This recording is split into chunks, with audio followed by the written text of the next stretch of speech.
Okay so hey guys what's up. तो आज हम लोग बात करेंगे ट्रैकियोइसोफेजियल फिस्टुला के बारे में, जो कि बहुत ही इंपॉर्टेंट टॉपिक आपका सर्जरी पर्सपेक्टिव से या पीडियाट्रिक्स पर्सपेक्टिव से या पैथोलॉजी पर्सपेक्टिव से या किसी भी पर्सपेक्टिव से लो। तो ट्रैकियोइसोफेजियल फिस्टुला जो है बहुत ही इंपॉर्टेंट है और आता है आपके एग्जाम में, राइट। तो बेसिकली ट्रैकियोइसोफेजियल फिस्टुला होता क्या है, ठीक है ना, समझो। Fistula is abnormal connection between two epithelialise surface, ठीक है ना। कोई भी फिस्टुला जो होता है वो क्या होता है, abnormal communication between two epithelialise surface होता है, राइट। तो ट्रैकियोइसोफेजियल फिस्टुला जो है वो एबनॉर्मल कम्युनिकेशन है बिटवीन ट्रैकिया एंड इसोफेगस। नाम से समझ में आ रहा है, tracheoesophageal fistula abnormal communication between two epithelial surface, that is trachea and oesophagus, right. ये एसोसिएटेड होता है इसोफेजियल एट्रीसिया से। मतलब मान लो कि इसोफेगस जो है ढंग से डेवलप ही नहीं किया, इसोफेजियल एट्रीसिया होगी, तो उसके कारण से ये एसोसिएटेड उससे हो सकता है। मोस्ट कॉमन कहाँ पे होता है, मेल्स में होता है मोस्ट कॉमन। इसके कुछ टाइप्स होते हैं, टाइप ABCDE, 5 टाइप्स होते हैं। क्या क्या टाइप्स होते हैं देखो। आइसोलेटेड इसोफेजियल एट्रीसिया विदाउट TEF, मतलब कि मान लो इसोफेजियल एट्रीसिया रही गया और TEF नहीं हुआ है, ठीक है। टाइप बी में क्या है, इसोफेजियल एट्रीसिया है with proximal TEF। Oesophageal atresia है, TEF है, प्रॉक्सिमल ये है, ठीक है, प्रॉक्सिमल TEF है। यहाँ पे टाइप सी में क्या है, oesophageal atresia with distal oesophageal fistula. Oesophageal atresia है लेकिन नीचे से ये जाके कनेक्शन कर लिया, तो फिर डिस्टल इसोफेजियल फिस्टुला बन गया। यहाँ पे मोस्ट कॉमन टाइप, ये सबसे कॉमन टाइप है, मोस्ट कॉमन, ठीक है ना, ये मोस्ट कॉमन टाइप है।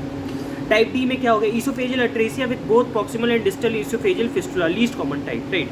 मान ले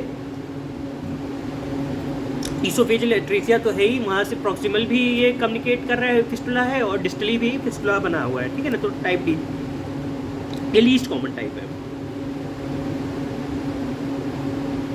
ठीक। टाइप ई में क्या है, TEF without oesophageal atresia, H shape fistula. तो TEF है विदाउट इसोफेजियल एट्रीसिया है ही नहीं इस बंदे को, और वो H शेप का फिस्टुला बना लेता है with trachea, right. That's the type E, tracheoesophageal fistula, right. तो हम लोग बात करते हैं इसके रिस्क फैक्टर्स की। इसके क्या क्या रिस्क फैक्टर्स हो सकते हैं। Maternal history of polyhydramnios, maternal history रही है वो पॉलीहाइड्रोमनियोस की, राइट। और क्लिनिकल फीचर्स के क्या क्या रह सकते हैं। आइसोलेटेड इसोफेजियल एट्रीसिया, ठीक है। आइसोलेटेड इसोफेजियल एट्रीसिया में क्या करोगे, continuous drooling of saliva from mouth.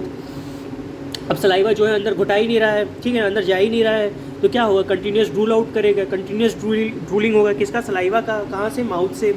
Regurgitation of feeds when given orally, अब तुमने कोई फीड दिया, उसको कोई मिल्क दिया या दूध दिया, तो वो क्या करेगा, वो पी तो नहीं पाएगा, वो मतलब कि बाहर फेंक देगा।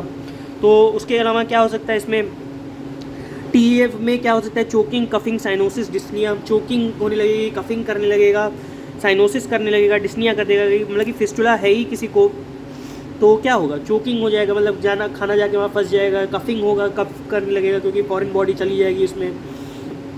Choking, coughing, dyspnoea and cyanosis.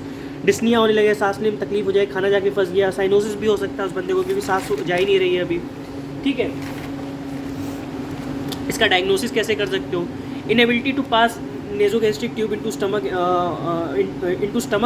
And coiling in oesophagus, ठीक है ना। तो क्या होता है, जो NG ट्यूब है वो स्टमक में नहीं जा पाती और कॉइल हो जाती है इसोफेगस में ही, जो कि इसोफेजियल एट्रीसिया को दिखाता है। Presence of gas below diaphragm, ठीक है, ट्रैकियोइसोफेजियल फिस्टुला में गैस बिलो डायफ्राम जो है ट्रैकियोइसोफेजियल फिस्टुला में दिखाएगा, ठीक है ना। क्योंकि अभी फिस्टुला है तो गैस जो है अभी जो है मतलब नीचे ही रहेगी, क्योंकि वहाँ से ही तो आ रही है गैस, तो वहीं आ रही है, तो बिलो द डायफ्राम जाएगी। क्योंकि इसोफेगस, देखो मान लो ट्रैकिया से हमारा एयर चला गया इसोफेगस में, अभी इसोफेगस में ही वो नीचे चला जाएगा, नीचे स्टमक में आ जाएगा, तो क्या होगा, अभी जो गैस पूरी की पूरी आ रही है वो स्टमक में जा रही है एक तरीके से, तो क्या होगा, तो स्टमक से वो जैसे ही बाहर आएगी तो क्या होगा, वो गैस अंडर डायफ्राम के फॉर्म में आएगी, समझ रहे हो। Inability to pass NG into stomach with absence of radiographic evidence of GI gas, ठीक है ना। तो क्या होता है कि हम यहाँ पे नेजोगैस्ट्रिक ट्यूब इनटू स्टमक नहीं डाल सकते, ठीक है ना। Inability to pass nasogastric tube into stomach with absent radiographic evidence of GI gas, ठीक है ना। यहाँ पे GI गैस का एब्सेंस रहता है बेसिकली, ठीक है, क्योंकि जो एकदम इसोफेजियल एट्रीसिया विदाउट TEF है, मतलब मान लो केवल इसोफेजियल एट्रीसिया है, तो वहाँ पे हम लोग पास ही नहीं कर पाएंगे। एब्सेंट रहेगा radiographic evidence of GI gas, gas भी नहीं रहेगी जीआई में उस टाइम पे, क्योंकि एट्रेजिया हो गया, गैस जा ही नहीं पाएगा। Use of isotonic contrast is highly discourage for the diagnosis of oesophageal atresia और टीएफ। हम लोग आइसोटोनिक कॉन्ट्रास्ट नहीं डालते डायग्नोसिस के लिए इसोफेजियल एट्रेजिया के लिए। क्यों? बिकॉज कॉन्ट्रास्ट इंटर्स इनटू ट्रैकिया, और आइसोटोनिक कॉन्ट्रास्ट हमने नहीं डालना चाहिए क्योंकि वो ट्रैकिया में चला जाएगा और एस्पिरेट हो जाएगा, और इससे क्या होगा, दिक्कत हो जाएगी बंदे को, साइनोसिस वगैरह आने लगेगी। For type E H type of fistula diagnosis confirmed by tracheo bronchoscopy and endoscopy. तो टाइप ई फिस्टुला के लिए हम लोग ट्रैको ब्रोंकोस्कोपी कर सकते हैं या एंडोस्कोपी कर सकते हैं, तो इससे काम अपना हो जाता है, ठीक है ना। तो ये कुछ चीज़ें रहीं, और बाकी एबनॉर्मलिटीज़ क्या क्या एसोसिएटेड हो सकती है ट्रैकियोएसोफेजियल फिस्टुला के साथ। तो ये वेक्टरल एबनॉर्मलिटीज़ होती हैं, ठीक है ना। तो वेक्टरल एबनॉर्मलिटीज़ याद कर लेना, बहुत इंपॉर्टेंट है, पूछा जाता है हर जगह, व्हाट आर वेक्टरल एबनॉर्मलिटीज़, राइट। तो वेक्टरल एबनॉर्मलिटीज़ में क्या क्या आता है, सुन लो, याद कर लो, ठीक है। इसको इंपॉर्टेंट है थोड़ा, ये याद होना चाहिए, ठीक है। वेक्टरल एबनॉर्मलिटीज़, वेक्टरल एबनॉर्मलिटीज़ में सबसे पहला क्या आएगा तुम्हारा, वेक्टरल एबनॉर्मलिटीज़ से सबसे पहला आएगा वर्टेब्रल बॉडी सेगमेंटेशन डिफेक्ट, ठीक है ना। वर्टेब्रल बॉडी सेगमेंटेशन डिफेक्ट आएगा, ठीक है। और क्या आएगा, एनल एट्रीजिया आएगा। सीवीएस में ventricular septal defect, patent ductus arteriosus most common associated, most common मतलब कि एसोसिएटेड सीवीएस एबनॉर्मलिटी, और most common abnormality CVS abnormality seen is ventricular septal defect.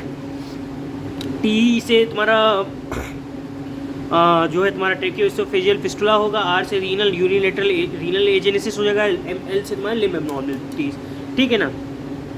तो क्या वेक्टरल एबनॉर्मलिटीज में आता है। बी से तुम्हारा vertebral segment vertebral body segmentation defect होगा। ए से तुम्हारा एनल एट्रेजिया होगा। सी से तुम्हारा सीवीएस डिफेक्ट्स होगा, जो कि मोस्ट कॉमन होता है। उसमें भी सबसे ज़्यादा कॉमन कौन सा होता है, वेंट्रिकुलर सेप्टल डिफेक्ट, और पीडीए भी हो सकता है, ठीक है ना। टी से तुम्हारा क्या होगा, ट्रैकियोएसोफेजियल फिस्टुला। फिर आर से तुम्हारा रीनल एबनॉर्मलिटीज, जो कि यूनिलेटरल एजेनेसिस के रीनल एजेनेसिस के फॉर्म में मतलब कि प्रेजेंट करेगा। इसके अलावा तुम्हारा एल से क्या होगा, लिम्ब एनॉमली होगी। तो ट्रीटमेंट कैसे करेंगे। टाइप ए में क्या कर सकते हैं, पूरा टाइप ए में तो आइसोलेटेड इसोफेजियल एट्रेजिया विद, तो वही रहता है। तो डिपेंड्स ऑन द गैप, कितना गैप है। अगर गैप छोटा है तो टेंशन फ्री इसोफेगोस्टमी कर सकते हैं। अगर छोटा गैप है, दोनों इसोफेगस के बीच में एट्रेजिया है लेकिन डिस्टल इसोफेगस भी है, तो अगर दोनों के बीच में गैप छोटा है तो इसोफेगोस्टमी कर सकते हैं। अगर मान लो कि बड़ा गैप है दोनों के बीच में, तो फीडिंग गैस्ट्रोस्टमी कर सकते हैं, फॉलोड बाय टेंशन फ्री इसोफेगोस्टमी कर सकते हैं डिलेड ट्रीटमेंट में। तो पहले तो फीडिंग गैस्ट्रोस्टमी डाल दो, उसके बाद तुम इसोफेगोस्टमी कर सकते हो डिलेड में, ठीक है। और टाइप बी सी डी में क्या करना है, ठीक है ना। तो एक्सीजन ऑफ फिस्टुला ट्रैक्ट, तो फिस्टुला ट्रैक्ट का पहले तो एक्सीजन करना है, फिर क्या करना है, टेंशन फ्री इसोफेगोस्टमी करना है, ठीक है। टाइप ई में क्या करना है, excision of fistula tract and repair defect. तो इसमें तो केवल तुम्हें एक्सीजन करना है फिस्टुला ट्रैक्ट का और रिपेयर कर देना डिफेक्ट को। प्रोग्नोसिस क्या है, mortality of TEF depends upon the cardiac defects and chromosomal abnormality. तो इसकी जो मोर्टेलिटी है वो डिपेंड करती है कार्डियक एबनॉर्मलिटीज़ कौन कौन सी इसके साथ एसोसिएटेड, और क्रोमोसोमल एबनॉर्मलिटीज़ कौन कौन सी इसके साथ एसोसिएटेड है, ठीक ना। तो ये कुछ बात रही तुम्हारी ट्रैकियोएसोफेजियल फिस्टुला के बारे में। उम्मीद है तुम्हें समझ में आओगे। मिलते हैं तुमसे नेक्स्ट वीडियो में, तब तक के लिए बाय।